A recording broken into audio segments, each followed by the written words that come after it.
বন্ধুরা চলো চলো এবার তোমাদেরকে আজকে গীতা ভবন দেখাবো।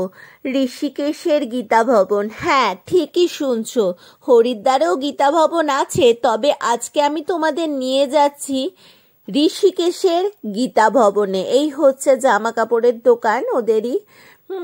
এই হচ্ছে গঙ্গার পাড়টা। হ্যাঁ, এটা হচ্ছে রামঝুলার কাছে। হ্যাঁ, রামঝুলা, তার উল্টো দিকেই হচ্ছে এই গীতা ভবনটা।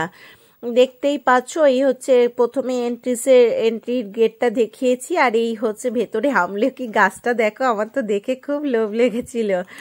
খুব সুন্দর মনোরম পরিবেশ। হ্যাঁ, অবশ্যই তোমরা যদি কেউ যাও এখানে একবার ঘুরে আসতে পারো। আশা করি খুব খুব ভালোই লাগবে। খুব সুন্দর পরিবেশ, একদম সাজানো গোছানো বাগান, তার মধ্যে এত সুন্দর পরিবেশ আর বলার কিছু রাখে না। দেখতেই পাচ্ছ।